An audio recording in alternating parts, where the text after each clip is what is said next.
In Final Fantasy XIV, there's hundreds of bosses you'll encounter throughout your journey as a player. Some are easy that you can beat first try, and some are hard and may take you months to beat. But there's one boss in the game that was never meant to be beaten in the first place. This boss is practically only in the game as an Easter egg, only reachable through a somewhat hidden unlock condition. In the millions of players that have played Final Fantasy XIV, only a small handful of players have ever even seen this boss, and the ones that did only survived a few seconds at most. But after 7 years, the previously thought impossible boss was defeated. This is how, through a combination of skill, luck, and determination, a group of 8 players defeated the Enraged Golden Bahamut. So what is Enraged Golden Bahamut? To answer that, first we need to talk about parallel universes. In the 11 years since Final Fantasy XIV A Realm Reborn launched, there have been 6 Ultimate Raids released so far. Ultimate Raids are a series of raids that feature alternate timelines of important moments that happen in the main story, and raid-wise, they're the hardest pieces of raid content that you can attempt in the game. In Ultimates, 8 players have to learn a constant barrage of semi-random mechanics inspired by past raids, but with the difficulty amped up to 11. And it's punishing enough that if one person messes up throughout the 20-minute span of the fight, it's enough to send the entire party all the way back to the start, to square one with no checkpoints, where you have to attempt the entire gauntlet from scratch once more. Additionally, for Ultimate Raids, your gear gets forcibly downscaled, meaning you can't ever breeze through the fight with gear from future expansions. So it's not a surprise that for most players, clearing a single Ultimate takes months of dedicated practice. The Ultimate Raid we're looking at today is the Unending Coils of Bahamut, also known as UCOB. Released in 2017 as the first ever Ultimate, it features 5 phases. In the first phase, your group battles Twintanya, a big spiky dragon that serves Bahamut. It's not a terribly challenging phase, but it primarily serves as an intro and setup for the future phases. Every phase operates on a timer that requires you to do enough damage before the phase ends. And for phase 1, if Twintanya is brought to 0 HP in 2.5 minutes, then you advance to phase 2. In the second phase, you fight Nail Deuce Darnus, a former officer of the Garlean Empire resurrected by Bahamut to serve as his guardian. In this phase, you get a stream of randomly assigned debuffs such as Dooms, Lightnings, Ice Balls, and Fireballs that all have to be dealt with individually while dealing with the infamous Nail Quotes, a series of random mechanics that forces you to react to Nail's text boxes on how to move. If your group is able to bring Nail down to 0 HP in 3.5 minutes, then Bahamut descends and you enter phase 3. In phase 3, you face the Dragon King, Bahamut himself. One of the most iconic characters in the Final Fantasy series, appearing in 15 out of the 16 current mainline titles, and also canonically responsible for ending the original Final Fantasy XIV MMO by destroying all of Eorzea and bringing the servers offline for a year. In UCOB, Bahamut unleashes a chain of mechanics with assists from Twintanya and Nail. In this phase, the party will have to survive Quake March Trio, Blackfire Trio, Felruin Trio, Heaven's Fall Trio, 10 Strike, and Grand Octet. All these mechanics have their own required solution along with various degrees of randomness, requiring everyone to be alert and knowledgeable of all the different patterns that can occur.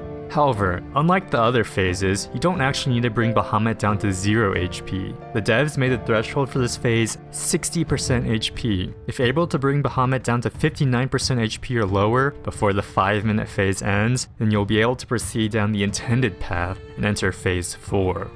Phase 4 is the ads phase. Bahamut's minions Twintanya and Nail come back once more to stall you while Bahamut charges up his Aether Trail attunement, aka his OP world-ending dragon powers. To make things difficult, Twintanya and Nail each cast their own mechanics from previous phases, but with increased complexity and difficulty. This makes Phase 4 ads the hardest phase in the fight, requiring precise teamwork and personal execution. If you're able to survive this barrage of mechanics and defeat both bosses at the same time, all before Bahamut's dragon power gauge reaches 100, you enter a cutscene and begin the final phase. In this cutscene, Bahamut wipes your party with a Terra Flare, but your old friend Phoenix comes down, resurrects you, and gives each member of the party the Phoenix's Blessing buff. This blessing gives you a much needed 2x damage buff that's absolutely crucial for the battle against the final boss of this raid, Golden Bahamut. a Super Saiyan version of Bahamut whose only goal is to send your group back to the start of the raid or die trying. Despite the sheer aura from Golden Bahamut, the phase only has 3 main mechanics. Mornafa, a large blast targeting a random player that gets distributed between every one hit. Akmorn, repeating tank buster blasts that hit up to 2 players. And Exaflares, fireballs that sweep across the arena and destroy players that get hit. This repeats until you either kill the boss within the time limit, or the boss kills you with a phase-ending chain of blasts that wipes each player in quick succession. It's not a mechanically difficult phase, but the biggest thing you'll have to overcome is a phenomenon that most raiders will experience at some point in their career, the shakies. This is when your heart rate spikes, your hands get clammy, and your body starts shaking from anxiety. After all, in the final phase of an ultimate, no one wants to be the person that chokes and causes the wipe that sends 7 other people back to the start of the 20-minute gauntlet where you have to start everything once again. The pressure is on, but if you're able to overcome your nerves and defeat the Super Saiyan Bahamut, then congrats, you earn the title of the Legend and get a shiny weapon. But that is only the route the devs intended you to do. Enraged Golden Bahamut. In XIV, if you don't bring the boss's HP low enough before the timer runs out, you fail the DPS check, and most of the time the boss immediately kills your entire party. But rarely. The devs will get playful and make something else happen instead of immediately killing everyone. And UCOB has a rare example of that. Remember how I said in phase 3 the group has to bring Bahamut down to 59% HP before the phase ends? Well, failing this DPS check doesn't immediately wipe the party. You actually get to proceed to phase 4 of the fight as normal. But with phase 4 ads being the hardest in the fight, if you're already struggling to beat the phase 3 check in Bahamut, you're not likely going to be able to clear the ads phase. So the average person progging the fight likely won't ever meet these conditions. However, if for some reason you both fail the phase 3 DPS check and pass the phase 4 DPS check, instead of facing normal Golden Bahamut in the final phase, you instead get greeted with the Enraged Golden Bahamut. Enraged Golden Bahamut is meant to serve as your punishment for failing the phase 3 DPS check from earlier. Normally a boss enrage is what it's called when you don't defeat the boss in time before the required time is up, but this enrage is different. In its true enraged form, from the start of the phase, Golden Bahamut gains a permanent damage buff that affects all of his attacks in the phase. This isn't a 2x damage buff, or even a 3x damage buff, but a massive 5x damage buff on every single mechanic. Let me break down how this affects each of Golden Bahamut's phase 5 attacks. Mornafa. It happens 5 times in the phase. Bahamut targets a random player with this blast that does 200k damage split between everyone hit normally. This is normally survivable if all 8 players stack and the party uses heavy mitigation. However, in the enraged form, this blast now does over 1 million damage. Kind of a problem when players only have 15k HP. Akmorns, the tank busters, happen 4 times in this phase. A multi-hitting blast that targets the main threat with tank buster level of damage. This is intended to be shared by 2 tanks with heavy personal mitigation, but with a 5 times damage boost, this is straight up unsurvivable with normal mitigation.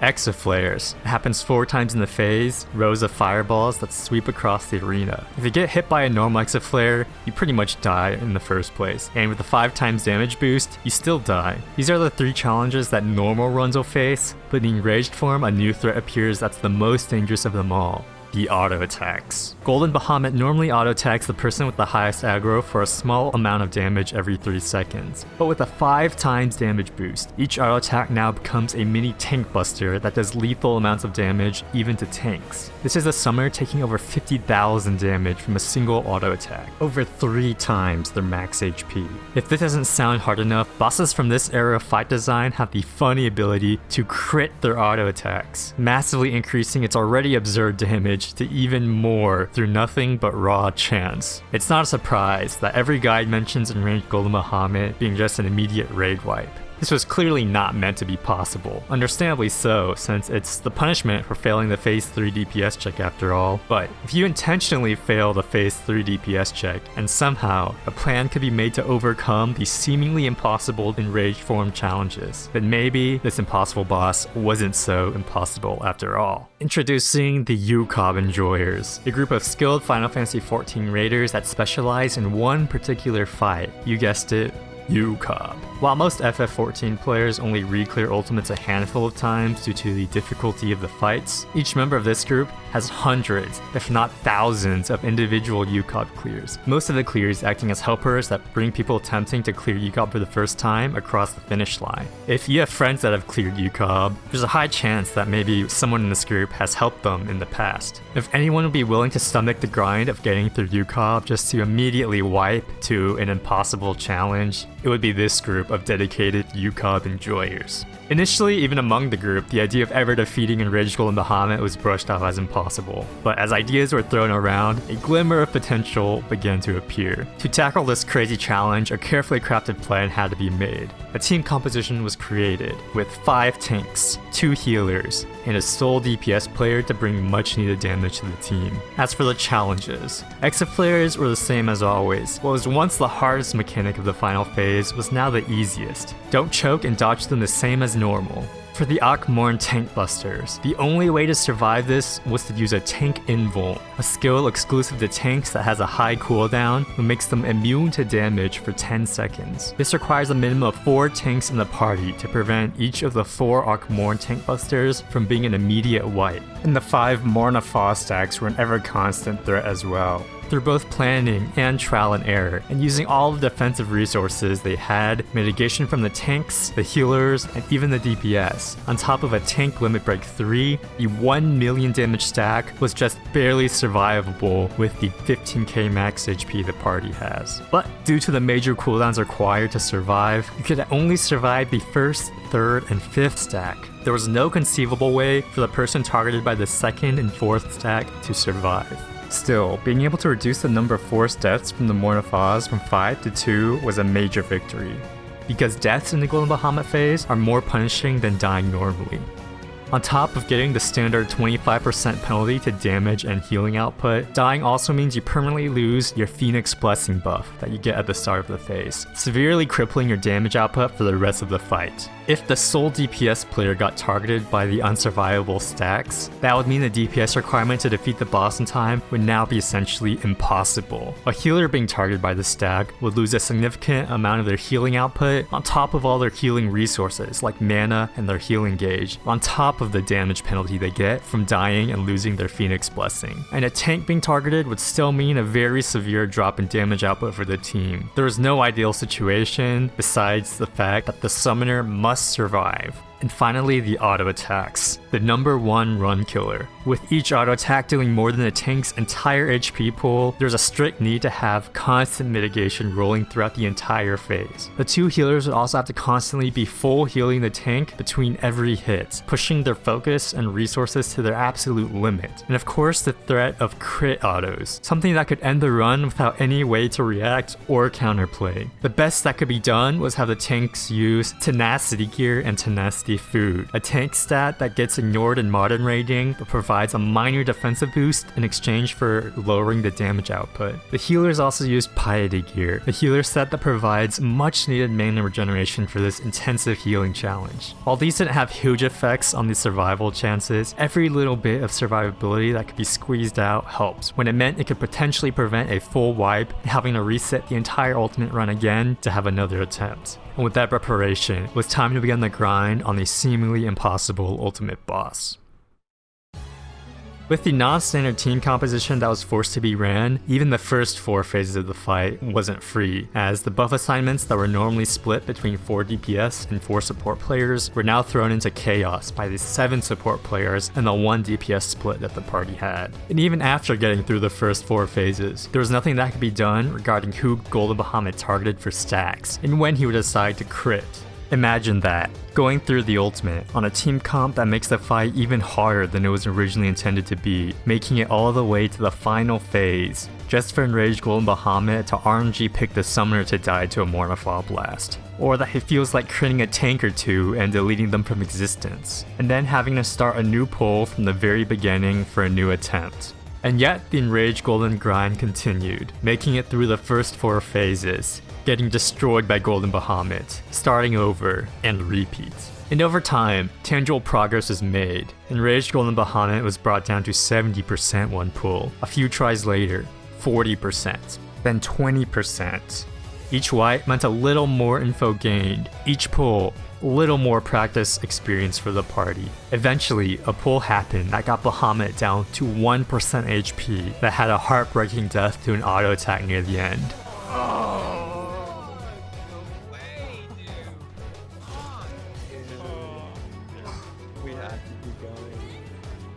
But with such a close attempt, it was clear now that the challenge was possible. With motivation at an all-time high, all it took was a perfectly lucky run on top of perfect execution from all 8 players, and the kill was possible. Oh, it's so doable, it's so doable.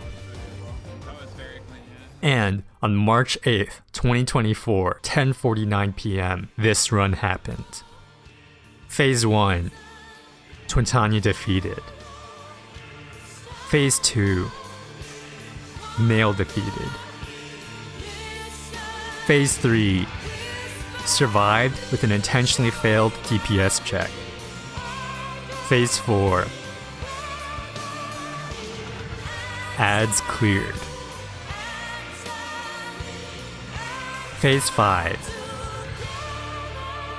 after 10 seconds, Bahamut wipes the party with a Terra Flare.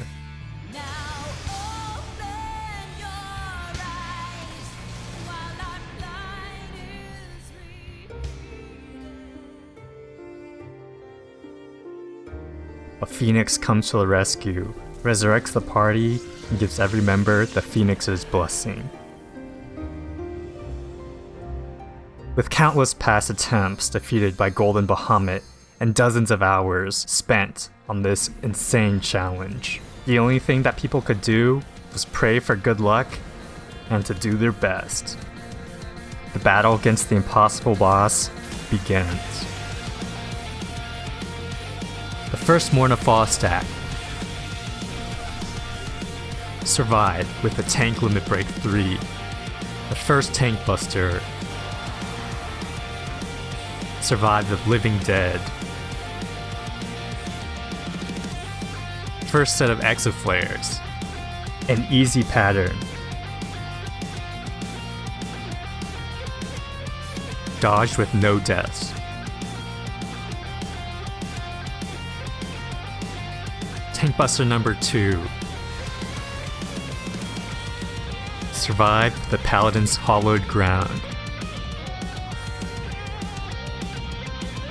Mornafall 2, the unsurvivable stack, targets the Sage, one of the 2 healers, making the rest of the fight's healing more difficult, but the best possible outcome for the group's damage.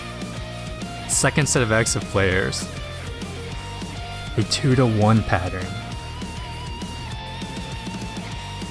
Dodged with no deaths.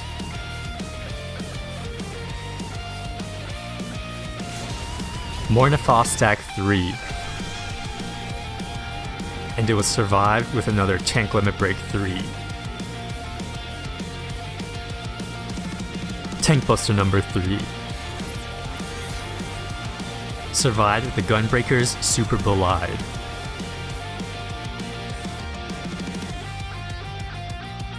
The third set of Exit Flares, an easy 3-to-1 pattern.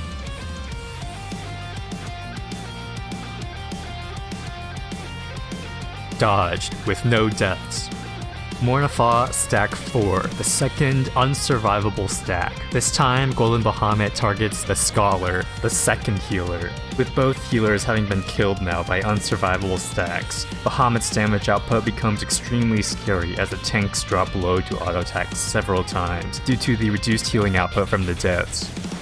Tank Buster number 4 survived with the Dark Knight's Living Dead. The 5th tank grabs the boss and invulns the next few auto attacks, relieving the pressure on the healers by buying a few precious seconds so the healers can regain their resources. The 4th and final set of Exit Flares, a double mid pattern. The group does the most important double mid dodge of their lives, a scary looking technique that involves walking right through the fireball explosions with perfect timing. With the entire run hinged on not choking this final dodge, everyone succeeds. The 5th and final stack, Even with a tank limit break 3 and multiple layers of party mitigation, the stack brings the squishies in the group down to less than 1% HP, but everyone survives. And with a few seconds left before the boss casts his phase-ending Enraged sequence, the Enraged Golden Bahamut gets defeated. No. Oh my god. World first. 07, boys. Thank you for your service.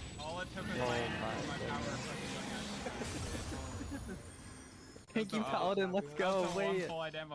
At the end of the kill, the group members got the same one totem as always for clearing an ultimate. There's no achievement, no dev recognition, and it largely went unnoticed. So after the grind of wiping to a final ultimate phase over and over again, of losing 15-minute pulls to pure RNG, of having to play perfectly for hours per sitting, all for the same one totem, in the end, was it worth it? Hell yeah, it was. I want to thank the UCOB enjoyers for this fun story to tell. If you know any of them, tell them how cool they are. And I want to thank you for watching this video to the end. It took a year of on and off work, so you watching it means a lot to me. I'm going to release a full raw commentary version of the clear in a few days with a bit more technical insight on the behind the scenes of the fight, so subscribe if you're interested in that. And if you like this story, I have a video of the same group being the first team to clear an ultimate with no tank in the party, so check that out if you're in the mood for more UCOB challenges. Anyways, be ambitious, do the impossible, break the unbreakable, and I'll see you around.